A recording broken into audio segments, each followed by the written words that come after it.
There's a name in mountaineering history that people still whisper: Isabelle Leroy, a woman surrounded by scandals, secrets, and tragedies. In base camps, stories about her spread like wildfire. Nights when her tent shook with passion, loud enough for the whole camp to hear. And days when her choices left teammates crippled or broken. To some, she was a fatal seductress. To others, a predator willing to sacrifice anyone for the summit. But that would come later: the scandals, the rumors, the tragedies. At the beginning, she was just a girl from a tiny village who heard the call of the mountains far too early. Isabelle Leroy disappears on the slopes of the Pyrenees. Again. She's only 12, but it's already the third time in a month she's vanished from home for an entire day. Her parents panic, call neighbors, organize searches, and then, at dawn, she walks calmly down the mountain as if nothing happened. When asked where she'd been, she answers with a single word: up there. Life in a small village at the foot of the French Pyrenees is quiet and predictable. Everyone knows each other by name, and the only real event of the week is Sunday Mass. But for Isabelle, this peaceful place feels like a cage. From the moment she could walk, her gaze was fixed upward, toward the ancient peaks that touched the clouds. Teachers at the village school notice something unsettling about her. She never plays with the other kids, preferring to sit by the window and stare at the mountains. In gym class, she only competes in events that demand endurance and willpower. Long-distance running, pull-ups, rope climbing, she crushes everyone, even the boys, without mercy. But the strangest thing is her indifference to pain. Classmates recall the day she crashed her bike, tore her knee open down to the bone, and didn't even flinch. She stood up, brushed herself off, and rode away, leaving a trail of blood behind. Her French teacher would later remember, she had the eyes of an adult in a child's face, cold, calculating eyes. Isabelle's parents were simple people. Her father worked on a local farm, her mother kept the household. They couldn't understand their daughter's obsession with the mountains and kept trying to distract her. They bought her dolls. She ignored them, signed her up for dance classes. She skipped and ran off to the cliffs instead. The doctor said it was just a phase, but the older she got, the stronger her pull toward the heights became. At 14, the first serious incident happened. Isabelle decided to climb a nearby peak with no gear, using only her hands and feet. 8 hours later, the rescue team found her sitting calmly on a narrow ledge, 1,500 meters up, watching the sunset. When they asked how she planned to get down, she shrugged. Somehow, that moment changed everything. Her parents realized something wasn't right, not medically, but deep in her psychology. Danger attracted her as naturally as toys drew other kids. Sessions with a psychologist went nowhere. Isabelle answered politely, but it felt like she was just enduring the meetings. At 16, she fell in with a group of local climbers, experienced men in their 40s who had already summited some of the toughest peaks in the Alps. They recognized her natural talent, but also sensed something unsettling. One of them, Pierre Dubois, would later tell reporters, "She climbed as if she didn't care whether she came back alive or not. It was mesmerizing and terrifying at the same time." Her first serious ascent came at 17. The group set out for Pic du Midi in the Pyrenees, not the hardest mountain, but a real test for a beginner. Isabelle was tied in last, as rookies usually are. Halfway up, the lead climber slipped, dangling on the rope. The group should have stopped, pulled together, and helped. Instead, Isabelle unclipped herself and kept climbing alone. 2 hours later, she stood on the summit, alone. The rest of the team was still struggling with the situation far below. When they finally reached the top, they found Isabelle sitting on the edge of the cliff, her face serene. When asked why she abandoned the team, she gave only one answer: the mountain was calling. By 18, Isabelle was already a legend in local climbing circles. Not because she was the best, there were climbers far more skilled and experienced, but because she was the only one who treated every ascent like a game with her own life. And she always won. Now she set her sights higher: Mont Blanc, the tallest peak in the Alps, 4,800 meters of deadly beauty, and she planned to climb it completely alone. At 20, Isabelle stood in front of a small hotel mirror in Chamonix. Tomorrow, Mont Blanc. She was the only woman in the expedition, and everyone understood. This wasn't just a climb. It was a declaration. What no one knew was that, in just a few years, her name would become a curse in the climbing world. Mont Blanc yielded to her easily. Too easily. While seasoned mountaineers gasped for air, Isabel moved upward as if she were walking the stairs of her own house, 4,800 meters, and for the first time in her life, she felt truly alive. The summit became her drug, but ordinary mountains no longer gave her the dose she craved. An instructor at the Chamonix Climbing School noticed her unique abilities. Isabel earned her mountain guide certification. At 21, she was one of only 3 women in all of France with that qualification. Imagine that. In a country where women were just beginning to be trusted with serious professions, she stormed into one of the most male-dominated fields. At an ice climbing competition in the Alps, the best climbers in Europe gathered. Isabel registered at the last minute, surprising the organizers. Where had this girl come from? She finished the course faster than 9 out of 10 men. She placed 3rd. But that wasn't what people remembered. What stayed with them was how she got there. One competitor later told reporters, "She didn't beat us with technique, she beat us by taking risks where the rest of us hesitated." Her competitive career opened new doors. Soon she was invited to join commercial expeditions as a guide. The first serious offer came from a group of French businessmen aiming for a peak in the Bolivian Andes, 6,000 meters. For amateurs, an extreme challenge. The group was 6 in total, 5 clients and Isabel as the lead guide.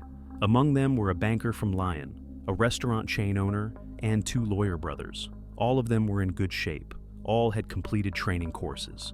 On paper, it looked like the perfect team for a mid-level climb. The problems began on day 3. The weather turned fast, temperatures dropped to -30.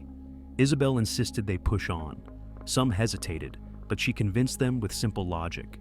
"We've already covered half the distance. Going back will take as long as reaching the summit." At 5,000 meters, 2 men started falling behind. The banker and one of the brothers showed clear signs of altitude sickness. Standard protocol called for an immediate descent, or at least a long stop to acclimatize. But Isabel made a different call. She suggested splitting the group, leaving the weak ones behind at camp, and pressing on with the rest. Jean-Luc Morel, the restaurant owner, protested, "We can't just abandon our teammates." Isabel fixed him with that cold stare of hers and gave the line that would later enter mountaineering folklore. "The mountain doesn't wait for the weak." The team split. 2 stayed below, 3 followed Isabel upward. They reached the summit, but the descent became a nightmare. The weather collapsed completely. Visibility dropped to nothing. By the time they finally made it back to base camp, the truth was brutal. The banker and the lawyer had suffered severe frostbite. Their fingers had turned black. They needed immediate evacuation. In a hospital in La Paz, surgeons amputated 3 fingers from the banker's left hand. The lawyer lost 2 toes. Both men accused Isabel of abandoning them for her own ambition. The scandal hit the French press. Headlines screamed about the reckless guide who values records over lives. But Isabel showed no remorse. At a press conference in Paris, she declared, "Every climber knows the risks. I'm not their babysitter. I'm their path to the summit." Her coldness stunned the media. One reporter later wrote, "She spoke about mutilated men as if she were talking about the weather." Rumors began to spread in climbing circles. A strange pattern emerged. On Isabel's expeditions, someone always suffered. Not her, others. She always came out unscathed, while her partners seemed cursed. At first, people dismissed it as coincidence. Then they started calling it the Leroy effect. An experienced climber from Grenoble, Henri Berthaud, put into words what many thought but feared to say: "Strange things happen around her, too strange to be just bad luck." But there was no proof, only a growing reputation and growing unease in the community. The first rule of base camp: everyone is equal before the mountain. The second rule: no one is equal before Isabel Leroy. She walked into camp, and the air shifted. Men cut their sentences short. Women pressed their lips tight. Veteran climbers, men who had seen everything, fidgeted nervously with their carabiners. Isabel enjoyed it. In the cramped tents where 20 people might live shoulder to shoulder, nothing went unnoticed. Every gesture, every word. And Isabel played the stage masterfully. She knew when to approach the right person. She knew how to smile to get the best gear. She knew the exact words that would make someone share their last oxygen bottle. It was in the Himalayas that Mark Davis appeared, a 35-year-old American, veteran of 8 8,000ers, a man considered untouchable in climbing circles. He has witnessed too many tragedies to ever trust anyone with his life. Isabel broke through in 3 days. Witnesses tell a story that sounds almost unreal. In the middle of a glacier at -30, the two of them behaved as if they were sitting in a Parisian cafe. Mark carried her heavy gear. He shared his food. He even gave her the best tent spot. Imagine that. A man who had climbed for 20 years only for himself suddenly became someone's helper. The team was stunned. In the mountains, the rules are sacred. Every step can decide a life. Any distraction can kill. But Isabel and Mark seemed determined to defy those rules. At night, loud voices carried from their tent. Bursts of laughter, sharp shouts. Hard to tell if it was passion or a fight. In the silence of high altitude, every sound was amplified. Some climbers later admitted the noises left no doubt. Isabel and Mark were intimate right there on the mountain, as if the peaks and the surrounding dangers meant nothing to them. Neighbors in the camp tossed sleeplessly. One said, "It felt like the tent was see-through. We heard everything." Others swore they could see their silhouettes in the beam of headlamps. Rhythmic movements, muffled moans, the fabric of the tent trembling with their intensity. For some, it seemed absurd, almost sacrilegious. A place where people fought to survive turned into a stage for raw intimacy. For others, it was an insult to the entire team. The air grew heavy with tension. No one spoke of it openly, but everyone knew. Something was about to snap. The group began to split. Some demanded, either they go or we do.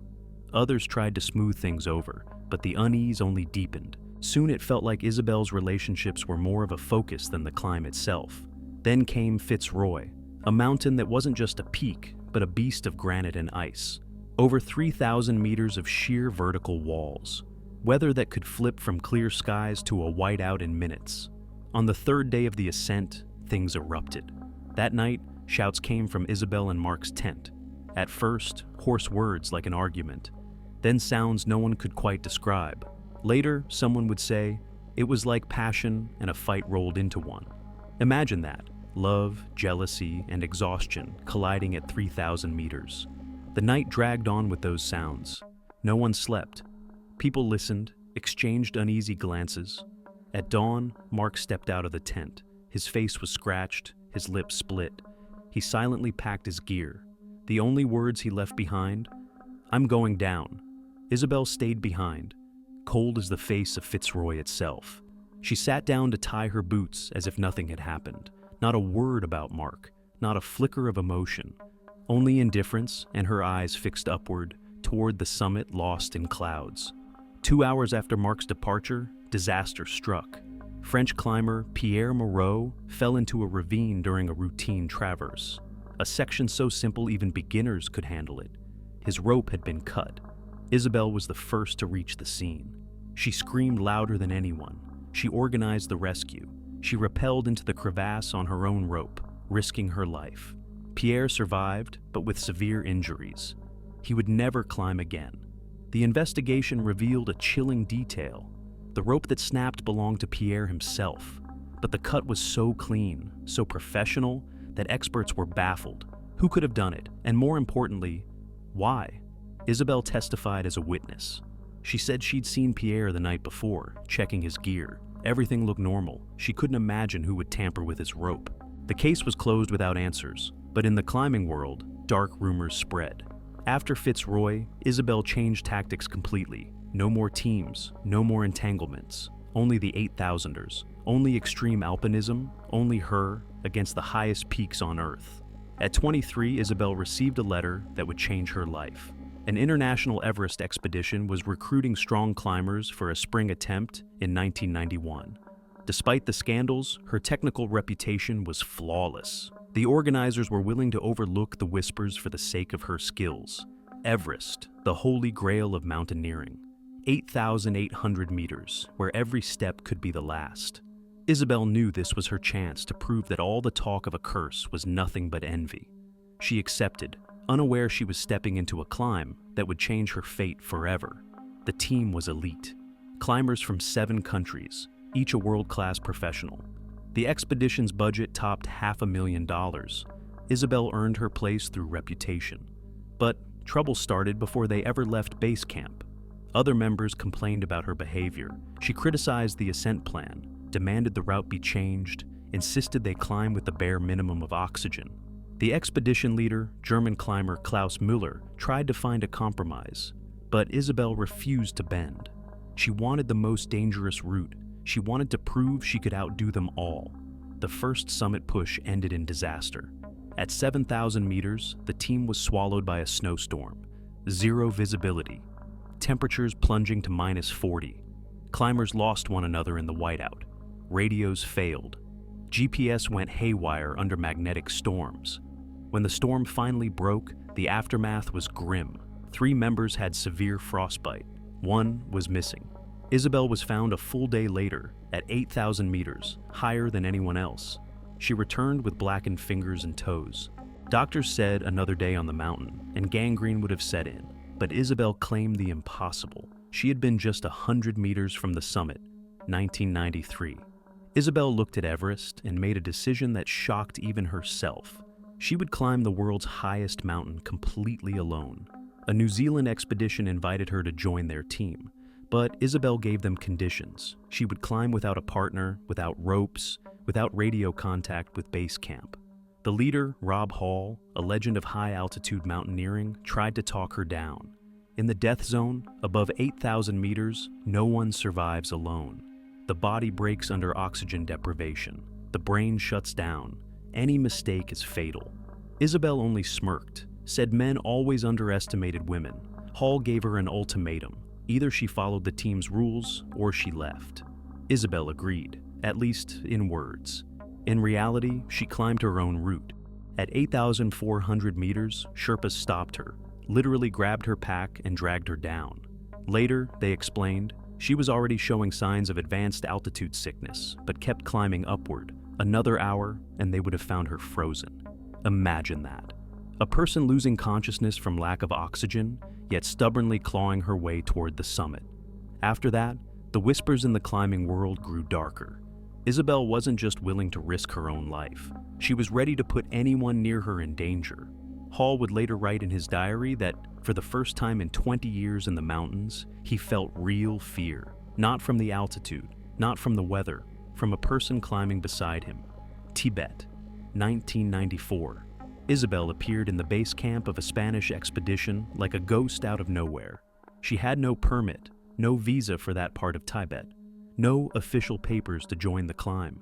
Yet there she stood, fully equipped, declaring she would ascend Everest with the Spaniards.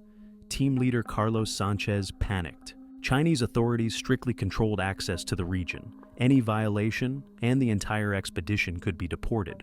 But Isabel didn't back down. She presented forged documents so convincing that even veteran guides didn't notice at first. Where a French climber found ties to Tibetan forgers, no one could say. Sanchez was trapped. Turning Isabel over meant admitting he'd failed to check his team's paperwork, an end to his career. Keeping silent meant risking everyone. He chose silence, but the real problems were just beginning. In the team was a young Spaniard, Miguel Torres, a gifted climber, eager for his big chance. Isabel broke her own rule about avoiding romance and set her sights on him. Torres fell for her like a teenager. He forgot the rules of the expedition, forgot his teammates, forgot common sense.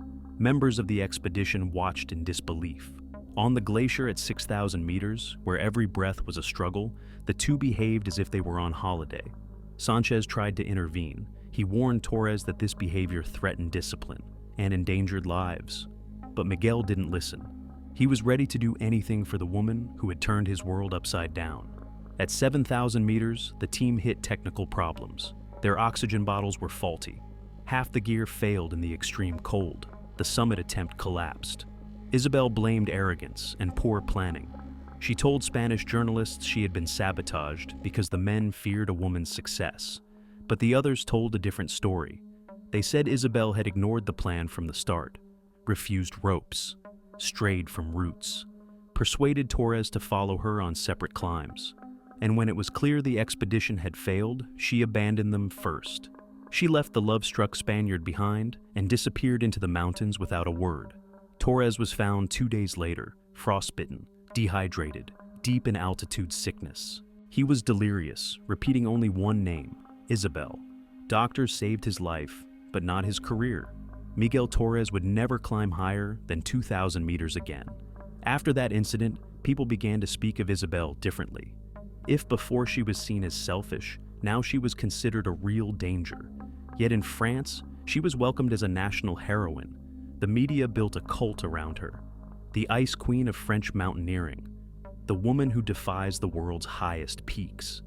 The fearless conqueror of summits. Journalists focused only on her victories. They ignored the scandals, the injured partners, the growing list of accidents. Isabel gave TV interviews, posed for glossy magazines, told polished stories about pushing limits and breaking stereotypes. The French public adored her. Here she was, a modern-day Joan of Arc. Only instead of fighting the English, she was battling the mountains. But in mountaineers' bars around the world, the stories were very different. Tales of a woman who used men like ropes until they snapped. Of expeditions that began to unravel the moment she joined. The nickname Black Widow was no longer said with a smile. It was whispered with caution, with unease. Because everyone in the climbing community knew the truth. After getting close to Isabel Leroy, men either disappeared or returned broken, their careers destroyed. And no one could decide, was it a string of tragic coincidences or the cold calculation of a predator hunting in the world's highest places? Rumors were one thing. What came next was something else entirely. 1996 would become a turning point. Isabel received an invitation from American Rob Hunter, one of the most respected expedition leaders on the planet, a man who, in 15 years, had guided teams on all 14 of the world's 8,000ers. Hunter knew her reputation. He'd heard all the whispers. But he believed in one simple truth. Everyone deserves a second chance. It was a decision he would curse for the rest of his life. The expedition set off in March. An international team, Americans, Japanese, Nepalese, all top-level professionals. Every step of the climb planned to the finest detail. Isabel behaved impeccably. She followed instructions, helped her teammates, never clashed with the leadership. Hunter even wrote in his diary, maybe the French climber had been slandered. Maybe she really had changed. The first 3 weeks went flawlessly. The team acclimatized, established intermediate camps. Isabel showed superb physical condition. At 7,000 meters, she even saved a Japanese climber from a rockfall, risking her own safety to drag him clear of the debris. Hunter thought, finally justice had been done. And then came the summit push. The team left Camp 4 at 2 in the morning. The plan, reach the summit by noon, start descending before sunset. In the death zone, every minute counts. The first hours went smoothly. Isabel kept to the middle of the group, breathing steadily, conserving energy. But at 8,200 meters, something broke. Hunter would never be able to explain what happened. Isabel suddenly surged forward, past the entire team, climbed toward the summit like she was in a sprint. The others shouted at her over the radio. She was breaking every safety rule, burning oxygen too fast, leaving the team without support. Isabel didn't answer. She vanished into the swirling mist above the south summit. 2 hours later, the team reached the spot and found her in a terrifying state. Isabel was lying in the snow, unconscious, her oxygen bottle empty, her face blue with frostbite, her breathing barely there. Hunter faced an agonizing choice. Saving her meant putting the entire team at risk. Leaving her meant certain death. He chose to save her. 4 climbers hauled Isabel down on an improvised stretcher. They gave her their own oxygen. They sacrificed their shot at the summit. The descent turned into a nightmare. Isabel weighed 70 kilos plus gear. At 8,000 meters, that was a crushing burden. Literally. Japanese climber Hiroshi Tanaka tore himself apart hauling her stretcher. He suffered a hernia that ended his career. American Jim Collins froze his hands while swapping out Isabel's oxygen mask. Surgeons amputated 3 fingers.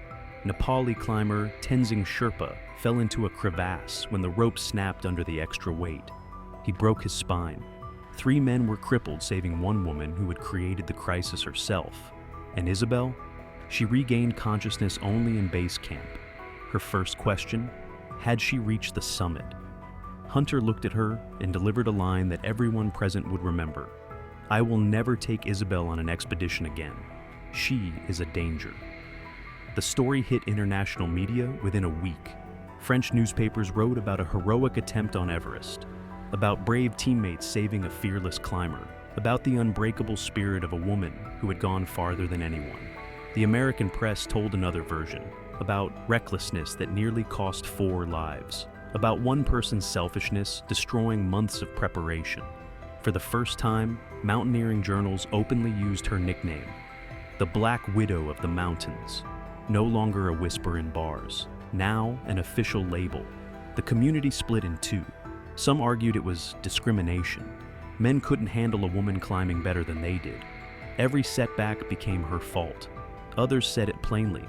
Too many people were being injured around Isabelle Leroy for it to be coincidence. The debate raged for months. Feminist organizations defended the French climber. Sports federations launched investigations into her expeditions. Meanwhile, Isabelle was preparing for the final climb of her life. Dhaulagiri, the world's 8th highest peak, 8,167 meters of Nepali ice and stone, a mountain locals call the White Mountain, revered as sacred. 1998, Isabelle arrived in Kathmandu with minimal gear and maximum ambition. She planned to climb Dhaulagiri alone. No team, no support. Nepalese authorities denied her a permit. Solo ascents on 8,000ers were banned for safety reasons.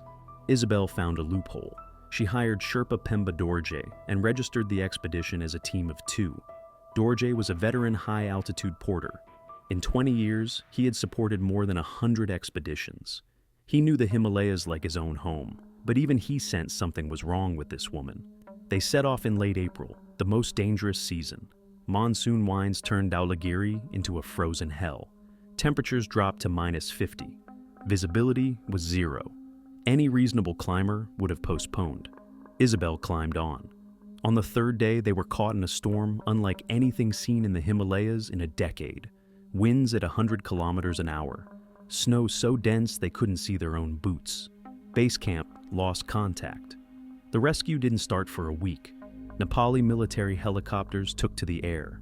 International teams of climbers formed search parties. They were found at 7,200 meters, buried under 2 meters of snow, frozen, their bodies still inside the tent.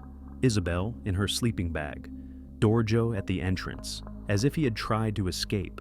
Experts still debate what happened in their final hours. Some say they froze in their sleep when the fuel for their stove ran out. Others point to disturbing details. Why was Dorje by the exit? Why was Isabelle still wrapped in her warm bag? Why was their gear scattered across the tent, as if there had been a struggle? The official story: an accident. A sudden storm caught them off guard. The unofficial version lingers in mountaineering bars to this day, and it's far darker. Isabelle Leroy died at 32. Officially, a victim of the elements. Unofficially, a woman who turned mountaineering into a dangerous game with human lives. Daniel Hoffmann, a Swiss climber who had summited Monte Rosa with her in 1995, gave an interview to a French magazine. His words became her epitaph. She loved the mountains more than people.